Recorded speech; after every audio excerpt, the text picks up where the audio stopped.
Hey, anybody got any questions on vectors, anything we're doing up to this point? Today's the last day of new stuff. And then we'll review tomorrow, test on Wednesday. Oh, I have a question from the book. It was like asking, like it had like a set of points. It was like 6 different points, and it asked for the like the cross product, but you had to find the vectors first. How would you know like which ones to subtract to find the vectors? Is it 6 points? Or It could have been like 8 or something. it It was like asks- the last problem on It asks for the cross product or the triple scalar product? that. I don't know, but it's that one. Like you see, you had to find those 3 vectors, and then I didn't know how you found or how the book found. Okay, so I'll just draw a picture, but I don't have the points. But like, say they gave you 8 points. My guess is the points represented the sides. It probably represented the points at the edge of this parallelepiped or this rectangular prism or whatever. So if they had asked you for the volume and they gave you these points, you would have to be able to find 3 vectors, like a u vector, a v vector, and a w vector, all coming out of the same point. Now what you would have to be careful about is that when you pick whatever point you pick that's going to include all 3 vectors, make sure that you're finding vectors that are on edges. Like all 3 of those are the 3 vectors coming out of that edge. Don't find this vector right here, because that doesn't form the edge of a parallelepiped or whatever. If you do that, if you use like those 3, first of all, there's no volume with those 3 because they're all in the same plane. So that would give you a 0 volume. Or if you accidentally used, say, this one, and say this one right here, you would get a volume, but it would be the wrong volume, because it would be thinking of a parallelepiped moving like this, if that makes any sense. It would be over here, because your rule says it can find volume, this u dot v cross w, and that's basically the thing where you just put all 3 vectors in there. It can do that as long as they form the edges. I won't give you one that just has 8 random points for you to look at and go, how do I even know which points are where? If I gave you that, I would draw you a picture and then have the points right here to make it a little bit more obvious, if that makes any sense. Are y'all with me? But yeah, you would literally have to go like terminal minus initial to find that vector, and then you have to go terminal point minus initial point to find that one, and then terminal point minus initial point to find that one. And then once you had your 3 vectors, you could throw it in there. And then what do we do at the end to make sure that volume is right? Absolute value of that, because it could possibly be negative. And on your test, there's a good chance I won't tell you. I'll tell you not to evaluate it. Just like set it up, but don't bother evaluating it, just because it takes extra time. I'm pretty confident you know how to find a 3x3 determinant, so I might say that. So if I do say, what would you do? Don't just say, I do this if I'm finding volume. Say, I do this if I'm finding volume. Or actually put it in there and then say something like, then take absolute value, or something to that line. Are y'all with me? And I guess if you wanted to, you could go and do the whole thing, but I'm trying to save you some time if I were to word it that way, which I have in the past. So. But yeah, that's the big thing, is just make sure they all come out of one point and that they form the edges of the sides. And if they do that, you're fine. Even if you pick a different set, like I could pick, you know, that vector, and that vector, and that vector. It's still gonna work out. Anybody else on anything we've done? Cross product, dot product, angle between 2 vectors. Why is the triple scalar product the volume of the parallelepiped? Yeah, I can't, and I mentioned that I think in my video. Just accept. Yeah, you're gonna have to accept it or go research it. I've never bothered to look it up. It's just such a small, trivial fact. I don't know. I mean, I can see it when it makes good sense to me when I have vectors that are that are not, when I don't have a parallelepiped and I have right angles, I can show it with like vectors like 0, 0, 4 and 0, 3, 0 and 1, 0, 0. I can do that and you see, oh yeah, it ends up being length times width times height. So, but honestly, I've never bothered to look into the math. Sorry. It's just such a small part of what this is. I just, over the years, never bothered to look it up. I'm sure you can look it up though. No, it's okay. I don't Google it. Like it's probably pretty simple. I just haven't done it. Homework tonight. Somebody find out why the triple scalar product is volume of a parallelepiped. Let me know. All right. Anybody else on anything we've done so far? Yeah, I normally don't like doing that. I'd like to show you why on everything, but sometimes I'm just like, ugh. Anybody? Okay, so who can tell me why an equation of a line works to give me all the points on a line? Now, some of you right now are waiting for somebody else to talk. You're not engaging your brain. Think for a second.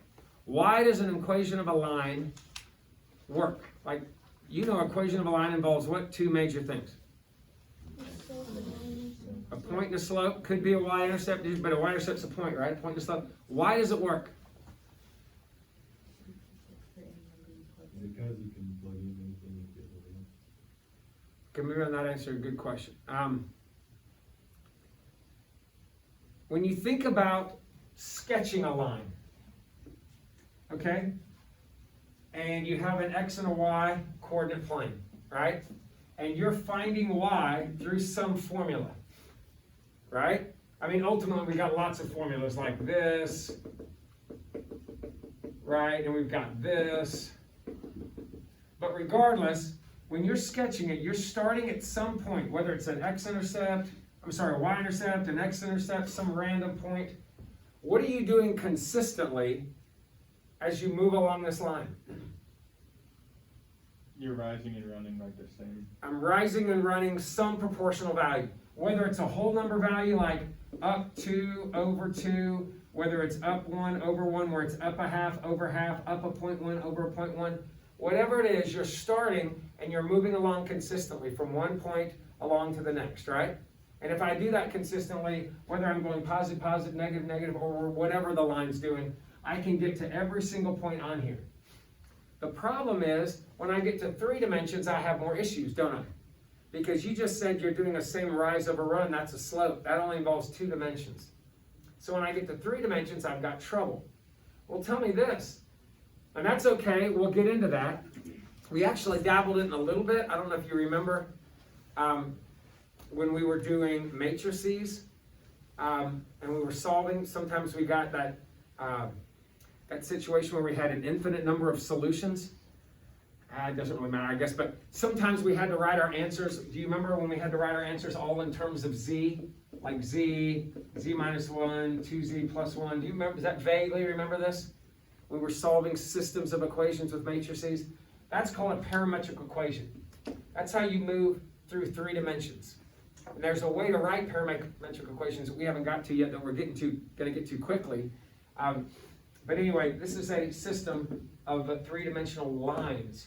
But I want to talk about, it's pretty easy to think about this because I'm basically starting with a point or a certain y value, and then I'm adding I'm adding basically a slope to it, something to the x to change the y, and it occurs in a nice systematic way as I move from one point to another along a line. But how would I define a equation of a plane? Now think of a plane. A line, I start with a point, and as long as I consistently move slope-wise, I'm okay. How do I define an entire plane? And again, some of you are waiting. I want you to build off what you did with a line. With a line, you started with something, and then you did the same thing over and over again to get all the other points. Think about a plane. Think about the fact that we're in vectors. Is there anything in common, for instance, with this plane? Anything?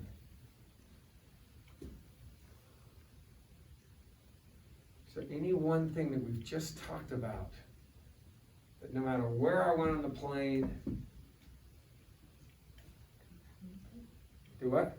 The magnitude is thing, What about the magnitude? if it's constant. Magnitude of? Well, I know how to find a magnitude of a vector, all right?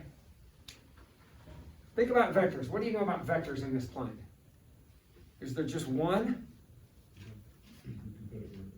I could put it where, so I could say from maybe here to there if I wanted to. I could say here to there.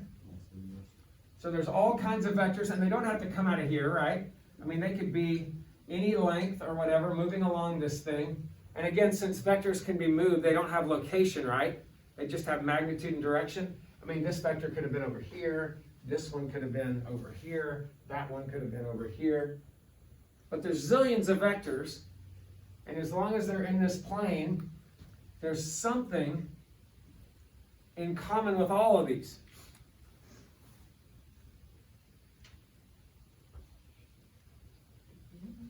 Do what? Well, a unit vector has a length of 1. There might be a unit vector, but on this right here, these are all going in different directions. They all potentially have different magnitudes. They have the same starting.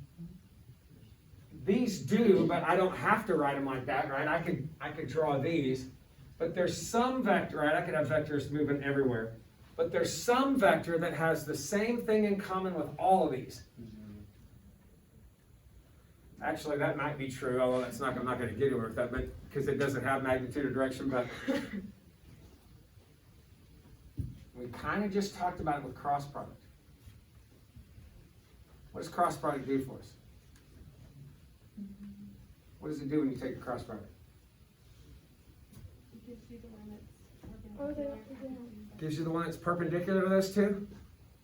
So, wouldn't a perpendicular vector to a plane be perpendicular to any vector in the plane? And how do I check if two vectors are perpendicular? The dot product is 0. So if I knew that a perpendicular vector to this plane, anywhere, whether it's coming out or going in, if I knew a perpendicular to this plane, then I should be able to dot it with any vector in the plane. Whether it's this one, this one, this one, this one, this one, this one, this one, this one, it would not matter. They would all be perpendicular if they're perpendicular to this plane, and they would all give me a dot product of 0. Is that what you're saying? Okay, so let me ask you this.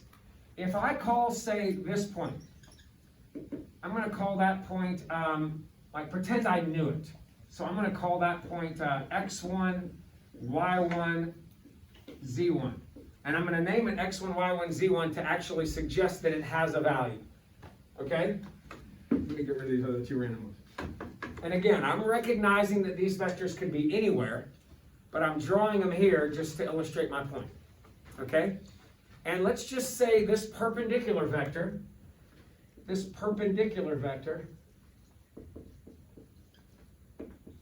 I'm going to call it ABC. All right? So the perpendicular vector coming out of the plane is ABC. And then if I know this point, x1, y1, z1, then the end points of all the other ones would just be different other points, wouldn't they? And just to be complete variable oriented, I'm going to call every other point here, any possible option that's in this plane, I'm going to call all of these generically x, y, z. So this is a very particular point that I'm pretending that I know. Could be 2, -4, 7, could be 0, 3, 5, I don't know, but I'm giving it a name, calling it x1, y1, z1. But this generically stands for all the other points that are possible. So if what you just told me is true, if what I just told you is true, and the dot product of the perpendicular vector with any other vector in the plane is going to be 0, then couldn't I say that the dot product of the normal vector, ABC, with the dot product of any... Sorry, let me make sure this fits in my picture here. The dot product of the perpendicular vector with any other vector in the plane would have to be 0, right? Can you see? Can't see the 0? No, I don't think so.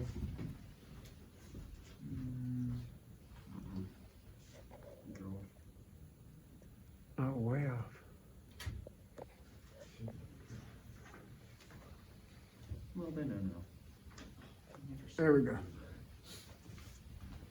Okay, so again, the dot product of the normal vector, ABC, oh, by the way, normal is another word for perpendicular. Physics uses normal a lot. I think I've mentioned that once before, but if you see normal, perpendicular, orthogonal, they're used a lot, all kind of, they just move them inside, outside, whatever, depends on your subject, I guess. Orthogonal has that extra definition that we talked about. It's inclusive of the 0 vector, but normal and perpendicular are pretty much interchanged depending on your subject. But the dot product of the perpendicular vector, this one, with any other vector in the plane is going to give me 0 because that's our check for perpendicularity. Now, how do I find a vector in the plane?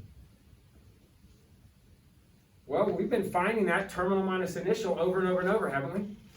And since I'm letting all of these endpoints be x, y, z, because they could all vary, then all I got to do is go terminal minus initial, terminal minus initial, terminal minus initial. Right?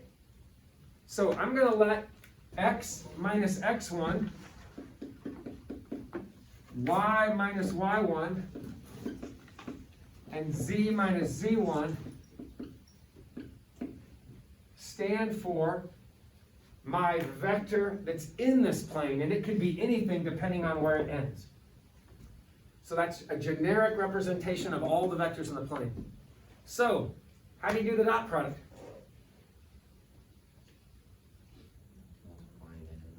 Multiply the x coordinates together, so that would give me a times x minus x1. Multiply the y coordinates, b times y minus y1, multiply the z coordinates, c times z minus z1, and set that all equal to 0, well, there's your equation of a plane.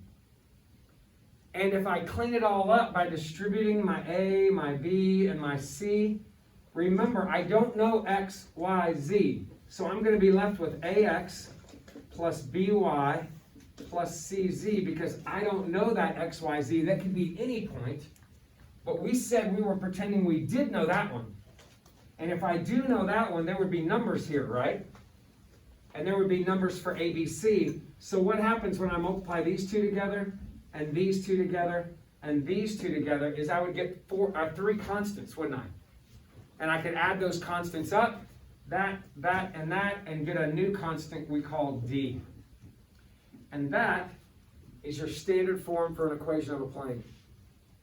But all you would have to do, if you knew a point in the plane and a perpendicular vector, that's kind of like the point and the slope we need. On a line, we need a point and we need a slope because it guides us, right? But on a plane, there's too many directions. So the only thing that we have in common with the whole plane is the fact that there's one vector that comes out of the plane. It's not even a part of the plane, but it's perpendicular anywhere on there. So unlike slope with a line, which really helps us find all the other points, the perpendicular vector helps us find all the other points in a different kind of way. Not because it's actually a part of the plane at all, except maybe the point where it goes through.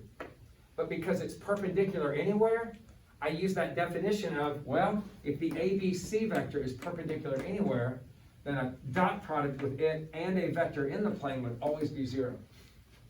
And that's how I get my equation. So the ABC is kind of like your slope. It guides us to all the other points in that plane, but it does it in a completely unique kind of way, or different kind of way than slope does, which directly gets you there to all the other points. Are y'all seeing that? But when you look at one of these, don't forget, what does the A and the B and the C part of this represent? That's the perpendicular vector. That's the ABC. Now, if it's in this form right here, I have no idea what point originally went in there. But so what? I mean, when you plug an equation into something into a line like this, when you plugged a point in there and then you cleaned it all up and you ended up with y equals 3x minus 4, could I tell what original point went in there? Do I really care? Not really, because if I want to find another point, I just plug in something for x and I get y.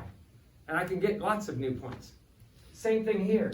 If I have something like this with the a, b, c numbers in there and the d, yeah, I can't tell what original point went in there, but I don't care because there's an infinite number of points in the plane. What I'm really focused on is what the normal vector was, and that's easy to tell, whatever the coefficients of a, b, c are. And if I want to find another point, plug something in there for x and y, solve for z. Plug in something for y and z, solve for x. But it's the same kind of thinking because over here you would have plugged something in for x and solved for y. So just pick anything and plug it in for two of the missing variables and you'll find the third. So is the x1, y1, z1, is that always gonna be the starting point of the vector?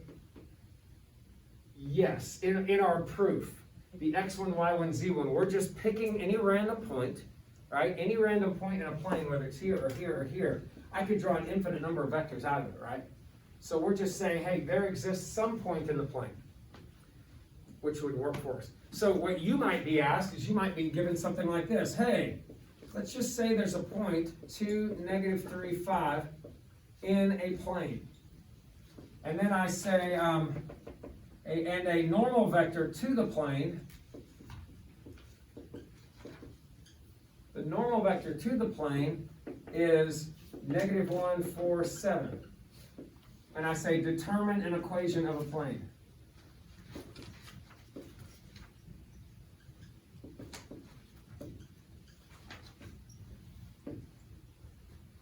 Well, you've got a formula for that, right? And you don't even have to go through the whole dot product thing. I don't have to do x minus 2, y minus a -3, z minus 5 and do this. And I don't have to take the -1, 4, 7 and do that. I can just jump straight to this right here. So this is my, kind of like my y minus y equals slope x minus x equation. It allows me to get information in. And then once it's in, I can simplify it to this. So right here, what do? I've got an a value on the outside, right? So I take my a value, my -1, and I put that on the outside, and I go what? X minus the x coordinate.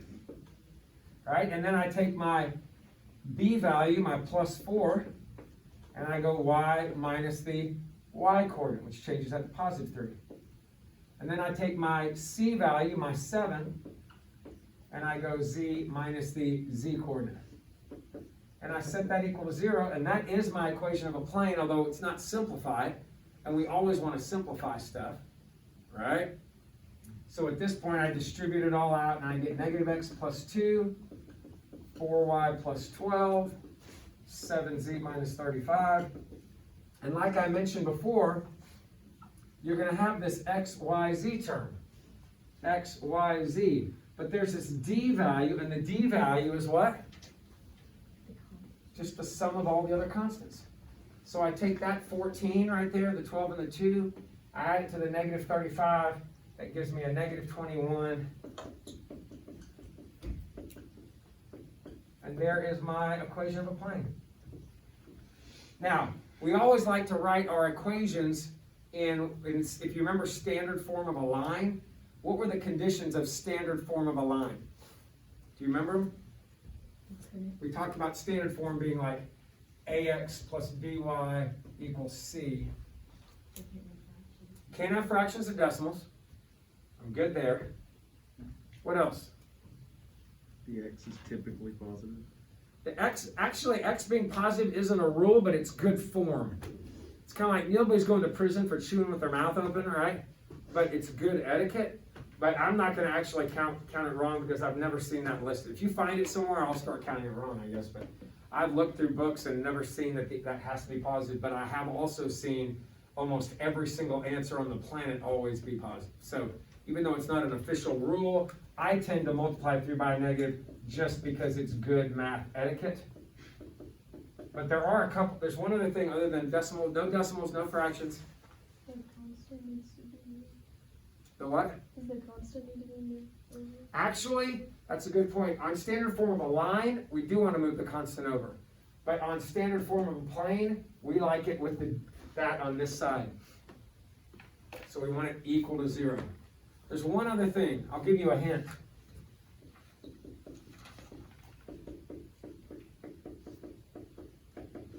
That's the same plane, isn't it? But what could I do here that has already been done here? I have to take out So what do we call that when when each term is a common number? We say that these numbers need to be what? Y'all remember that? Relatively prime. So the numbers need to be relatively prime. Are y'all seeing that? So if the numbers are relatively prime like they were, and there's no decimals or fractions, and it's equal to 0, then we're ready for an equation of a plane. I mean, we're good with our equation of a plane. Y'all seeing that? So this equation of a plane, I hope that when you look at it, you go, wait a minute. I can immediately tell what the normal vector is. Kind of like when we have something in this form, we can immediately tell what the slope is. Or even in this form, we can immediately tell the slope. And the slope is the defining characteristic of this plane, right? I mean, of a line, point, and then you move along with that slope. Well, the defining characteristic of this plane, in addition to having one point in it, is the normal vector coming out of it. That's the one thing that it has in common with everything, is it'll always be perpendicular to any vector there. What's the normal vector, or the perpendicular vector? A, B, C, right? It's the same value. Now the signs may change, but does it really matter? If the signs change, I just took a vector coming out and did what? Sent it in, is it still perpendicular? So that part doesn't matter. So I should be able to look at this and say, wait, my normal vector is 1, -4, -7. So I know the vector coming out of this plane is the same thing as it was going in, with the exception of possibly the direction. But going in, coming out, still perpendicular. And then if you needed points, could you find them? Give me one. Give me any random point in this plane. There's some really easy ones and none of them are super hard, but there's an infinite number of them. 0, 0, 3. Okay, so yeah, why not just pick an intercept? If x is 0 and y is 0, then all I'd have to do to solve, if zeros in there make all that go away, is subtract the 21 divided by -7. There's a point. You could use, if y is 0 and z is 0, all that goes away, and I would get x is -21. I mean, you can get points all day. If I really want to do some extra math, I could say when x is 1 and y is 2, but that's going to require a little more effort on my part, right? That would give me like a -7 of 14, z is +2, I think. But I could sit there and just plug 2 values in and solve for the third one all day long to get random points. So it's a little bit more effort than just plugging one value in and finding the y. But it's not overwhelmingly hard, right? But the key for you is recognizing that normal vector is kind of like the slope of a line, but whereas the slope of a line really dictates the points, this normal vector dictates the behavior of the graph by coming out in a perpendicular way. And remember, why does it work? Because the dot product of any perpendicular vector with another vector is going to be 0 if they're perpendicular, and if this represents all the vectors in the plane, right, then the vector coming out is always going to be perpendicular with those. Right? So we good? Okay, so there are a couple of uses for this, but that really is the big use. And but let me give you I'll say it's the hardest problem on the test, and then I'm going to give you a little formula, which I do have the proof for as well as this proof, but you won't like it at all. So I don't require you to stare at it, but I may show you at the end.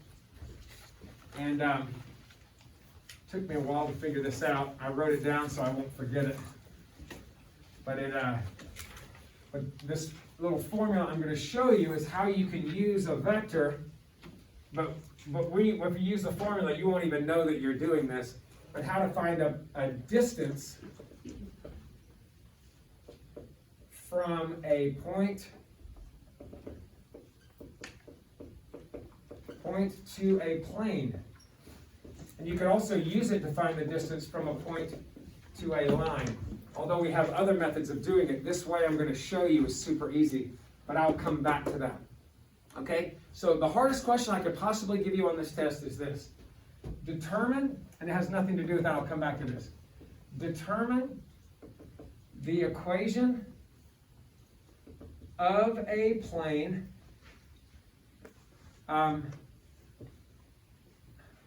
that includes these 3 points. So -1, 2, 3, 4, -1, 5, 6, 0, -2. So I have 3 random points out there. I don't know which plane they're in because we haven't defined X, Y, and Z, but let's just pretend that they're right here. Pretend. So we're going to pretend that this board again is the plane in question. We're pretending, and these 3 points happen to be right there, there, and there. How would you use these 3 points? Because your general equation of a plane, ignore this for now. I shouldn't have even written that.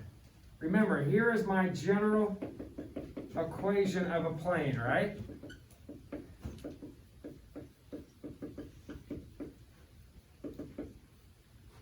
And it's very easy to see that, oh, any one of these points could be used as that point where the vectors are coming out of, right? So great, I can plug a point in there. How are you going to find everything else you need? Now, if you think logically, you can do this. But you got to engage your brain. And not wait for somebody else to think. Because I know first period, it's very easy just to be like, he'll tell me in a second. If you think about it, come up with it on your own, then you'll probably remember it for a while, which will certainly be helpful on Wednesday. Yes? Can we find a vector between the 2 points? Sure. And then find the perpendicular vector by saying like the dot product times whatever, like x. Okay, good start. She's saying, could I find, say, a vector between any 2 of these points? So let's just pretend this was A, B, and C, and I'll call this A, B, and C. I'm just pretending again, right? Could you technically find the AB vector? Sure. And if I found that AB vector, she's saying I could dot it with another vector to see if it's perpendicular. There's only one problem with that. First of all, what other vector? Well, I meant like, do like x, y, z, and just have those as the variables, and say that's equal? No, well then you wouldn't have any idea. Never mind. Here's the only problem. Is that perpendicular? And that's what I want, right? Is that perpendicular? Yeah, it is. 90-degree angle. It's perpendicular to that vector, right? Is this one perpendicular? There's all kinds of them that are perpendicular to AB, aren't they? I want the one that's perpendicular to AB and perpendicular BC, right? I want that particular one. So just finding a random vector that's perpendicular to this, although it's possible, and yes, the dot product could be 0, how do you know that it's perpendicular to also that one? How can I find this?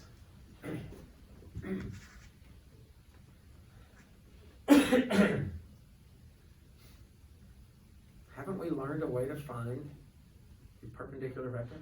Couldn't you also find the length of like A to C and then do the cross product? Do I want length? Or the magnitude? Do I want magnitude? I like where you're going. Or find the vector. Oh, yeah. Because you just said cross product, right? To do a cross product, I need 2 vectors. So you're saying if I found AB, right? And then I turned around and found AC. And by the way, it doesn't have to be AB and AC. It could be AB and CB. It could be any 2 vectors in the plane, right? Because remember, these don't have position. I mean, they don't have to. Once I find the vector, who cares where it begins, right?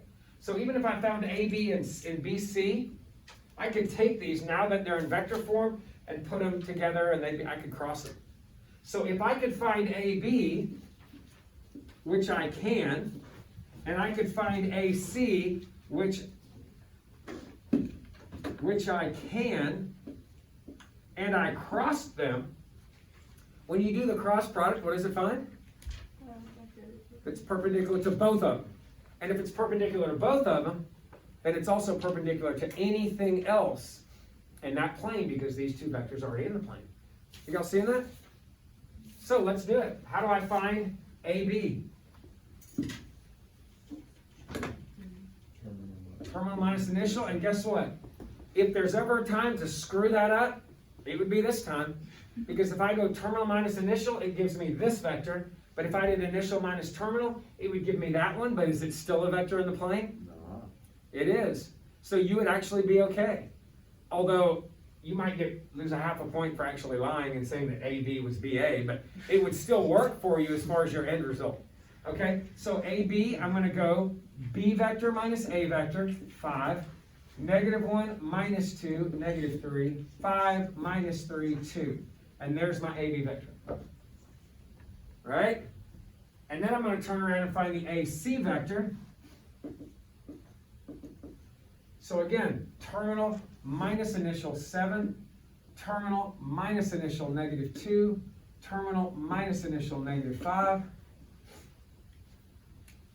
And now that I have the two vectors, any two actually, because your work will differ from mine because you might not pick ABAC. You might pick ABBC, or you might pick CBCA, whatever, it doesn't matter at this point. Once you have two vectors, how do you find that cross product? So to find AB crossed with AC, you put the I, J, K across the top, and then does it matter which direction or which one goes in first? Yeah, AB. Why? Now, according to this it matters, but it does matter to you which one goes in first. What's the difference if I switch the order? Instead of coming out, it'll go in. But what do I need? Either. Because all I want is a perpendicular vector in this case. So if you want to go that times that, great, or that cross that, great. If you want to go AC cross the AB, great. That part doesn't really matter. As long as I find a perpendicular vector, I'm good. Because that's all I need. And either one gives me a perpendicular in one direction or the other. So I'm going to put them in there in the order that I'm giving it to you. And then I'm going to be really careful with my math. But here's I'm going to do expansion by minors. Sorry, something I minus the J plus the K. So here's my I, I'm expanding by minors using that minor. So 15 minus a -4, 15 plus 4.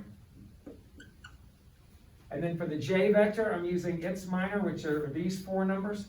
So -25 minus 14, -39, and the two negatives make a positive. And then lastly, I'm using this minor, -10 minus a -21, so -10 plus 21. So I end up with the vector 19i, 39j, 11k, and you could write it in ijk or component form, unit vector or component form. And once I have that vector, what do I do? Plug it into my formula. And what two things do I need in my formula? Instead of a point and a slope, I need a point and a normal vector. And I got it. So I'm going to take that vector, 19, times x minus, which point do you want to use? So x minus the -1 is x plus 1. And then I'm going to take the 39 times the y minus the 2. And then I'm going to take the 11 times the z minus the 3. And that is the equation of the plane, but I always want to simplify. So what do? So I'm going to distribute, and I'm going to take that 19x, that 39y, and that 11z. And then I'm going to take this 19, and I usually do that out to the side, and this -78, and this -33, and I'm gonna add all that up and put it right here and set it equal to 0. So that gives me a negative 111, and add a 19 to that is what, a negative 92? So minus 92. And then the last thing I check is, do I have any decimals? Do I have any fractions? Is it relatively prime? And since it is relatively prime, I'm good. Not too bad. All right. That's the hardest question on the test, in my opinion, because it's multi-step. And you've got some homework questions tonight where if they're in the on the assignment sheet, you'll see like an A, B, C, D. And there's a bunch of find the equation of a plane questions. And then there's another couple that say, maybe, or one that says, find the distance from a point to a plane. Now it looks like I'm not gonna have time to show you the proof. But if you remind me tomorrow, or even if you don't, I will probably show you that proof. And I guarantee you most of you will go, oh, thanks for screwing me over and blowing my brain out with this. But again, if you want to go la la la la, you can, but I will show you where this formula comes from. But this is how you take a point and a plane. So say I gave you the point negative 2, 3, 5. And you take a point out of a plane. I'm sorry. You take a plane, something like 2x minus 3y plus 5z minus 4 equals 0. So you take a plane and a point not in the plane, something like negative 1, 2, 6. Okay. How do I find the distance from this point to that plane? Now, you're not going to think about this off the top of your head, but like pretend again that the board represents the actual plane, and my fist represents this point. It's not in the plane, and I want this distance here, okay? Well, this great formula, and we use this all the time at little math tournaments because it keeps us from having to do a really ugly dot, cross, nasty vectors problem. It's really a physics problem. So here's your formula. The distance is going to be the absolute value, and I want you to look at it and tell me what you see. It's important that you see this.